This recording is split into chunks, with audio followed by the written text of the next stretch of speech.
Greetings. This is L. Smith of S.L.A.M.M magazine, Support Local Artist Movement magazine. Boom, there we go, that's right there. And I am here with the one, the only, Michael Colyar. This man is a legend. Thank you. In my Yes, own he mind. is. Yes. So he is a comedian. Hold on. So they say, or how do you put it? You have your introduction. What's your I'm a introduction lot that you of always things. say? I'm a multi-hyphenate, a comedian, actor, motivational speaker, Yes. humanitarian, Yes. documentarian, and a lover of the world. But what is it? How do you usually introduce yourself? Yes, I Michael want the Colyar, whole world spiel. famous, world renowned, often talked about, alleged comedian, gentleman, a scholar, intellectual giant in a pool of mental midgets, and a connoisseur of fine haberdasheries. Yes, that is Michael. That is the introduction that I was looking for. We're just going to sit here and interview for a few minutes. He's here in Hartford working on the Diamond Rough project. Fabulous Hartford, Connecticut. Yes. How did you get involved with the Diamond Rough project?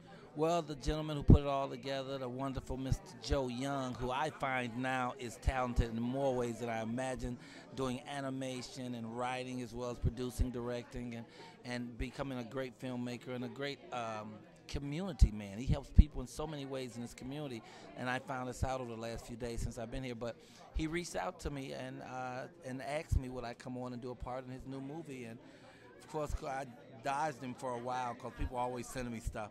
And then he sent me a script, and I looked at the script and was completely blown away. I'm telling you, the first couple of scenes blew my mind so hard. I was like, oh, I have to do this. And then once I spoke to him, you could hear his integrity, and it was just an honor to come down and do it. How has the experience been so far? Out of this world. Working with Fredro Starr and Dennis White and Snoop, from The Wire, and getting to meet great people like you and some of the young artists that I saw perform today, which were all out of this world. Every one of them was excellent. It's a treat, all the stuff, all the magic that's coming from it. Now, I know how important your mother was to you. I heard you speak about her in interviews before. Yes, Can you just elaborate on your relationship with her and how it seems like her ever-presence is still with you? Well, I'm certain that everyone's mother is important to them, but my mom is my first inspiration. She's my first hero, and she's still my greatest hero. She transcended a couple of years ago, but her light and her power and her energy informs me, enlightens me, and guides me every day of my life. And all my decisions, I think about what my mother's ideal would be. I mean, I know it's kind of corny to say, what would mom do? But really, every time I've done what my mother suggested, I came out all right. And every time I didn't, something went wrong. Listen to mama. Something went wrong. And my mom, I still hear her. Sometimes I give an example. I was at the airport one day, and I was short with this older lady. This older lady was telling me not to sit on the table. I shouldn't have been sitting on the table, but she had to tell me not to. And I was like, well, I don't know why I'm bothering anybody. And 2 or 3 times she had to say something to me till I walked away mumbling something. And then I realized that my mother would slap the hell out of me if she saw me being disrespectful and out of line with my elder, and that basically it was just wrong. And I hustled myself back over there to apologize to that woman. And when she said, well, it was all right, son, I swear I was like hearing my mother say it was all right, son. She really informs my decisions. If I'm going to do a part, I wonder if my mother will be proud of it. I really want to make my mother and God proud of me. So those ideals, what they would think is most important to me. So, yeah, my mom is still just amazing. She dances in my heart every day. That's wonderful. Now, everyone who knows you and knows about you and has heard your comedy or your motivational speaking know that you have had issue with drug addiction. Yes. It wasn't really an issue at the time. I get high, I fall down, no issue. But I danced with the demon for 9.5 years, and now I'm on the other side of that nonsense, and life is just so much sweeter. What was your turning point? Sometimes how you just get sick and tired of being sick and tired, I got tired of the same game, the same runaround.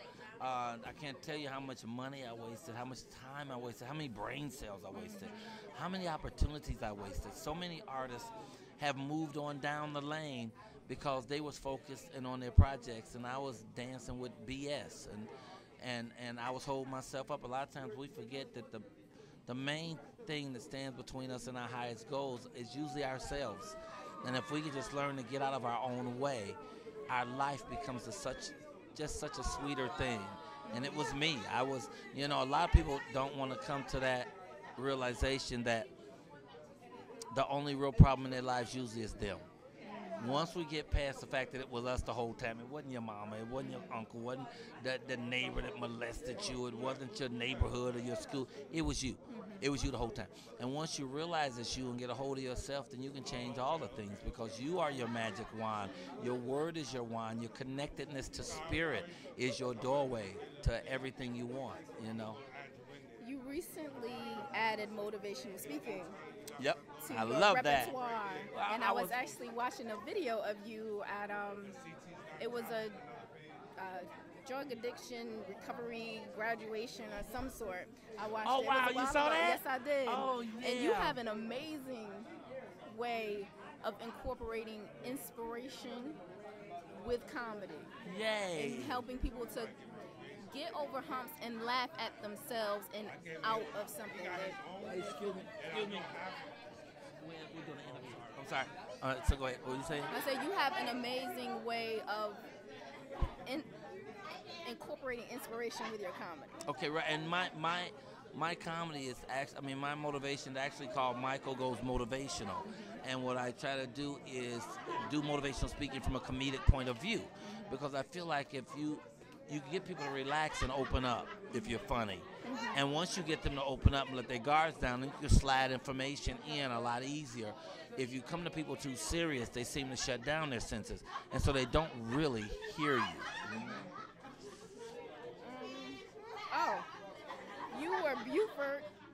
Yeah, Buford in The Princess in and the the Frog. Frog. Was that your first Did you voiceover? see the movie? I sure did. So you remember Buford?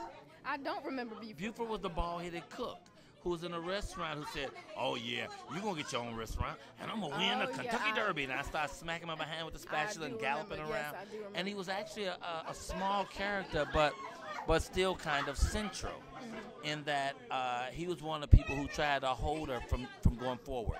So later they talk about how sometimes people will try to keep you from being successful, and so they pulled my character back up to show that I was one of those type, one of those people. Was that was your first voiceover? My first animation, and it was Disney's with first. Disney.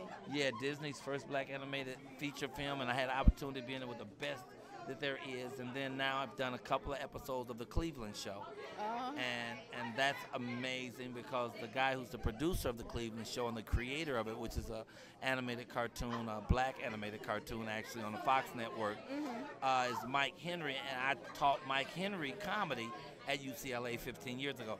So it's amazing how the world comes back around full circle, I watched the video today. Who's the King? Please. You did see it? I did. Oh, and it was yay. absolutely Y'all hilarious. Need to see that. Who's the King? Who's the King is absolutely funny, hilarious. it's hilarious, and it also gives praise and homage to the real kings and queens of comedy, upon whose shoulders we stand. The people who gave us an opportunity and opened the doors so we can even be here. So I think it's funny. I think it sends a message. What's the message behind it? I think the real message is that anybody can be a king. You create yourself and make yourself a king. You don't have to wait for nobody to make you a king. In fact, you don't have to wait for nobody to invite you to the party. You can invite yourself to the party and be so fabulous at the party that they'll invite you to the next one. Okay. Just a few more questions if you don't mind. I love talking to you. What was, you started out doing comedy on Venice Beach, Yes. right? How was the transition from doing comedy completely informal to being on the stage and actually people paying to see you? How did that... Actually, my first few weeks of comedy, first few months of comedy, I was on stages in little bitty clubs in Chicago. And then some friends showed me how to do street performance. So I did street performance in Chicago for one season. Then winter came. and people weren't trying to hear no jokes on the State Street in Chicago in December. So I packed everything that would fit in my 1967 Buick LeSabre, and I sold everything else. And I drove to California, where I knew I could stand on the street all day long and tell jokes and nobody would bother me. So I ended up at Venice Beach for 9 years. I did 5 hours of comedy every Saturday and Sunday for 9 years, from 1986 to 1995. And I would tell jokes and pass my hat, made a crazy money, met amazing people, and opened doors for so many opportunities for myself. It led me to doing so many films and other television shows. People would come to Venice, everybody named Mama would come to Venice, and they'd see me and they'd offer me an opportunity to come in and be part of their production.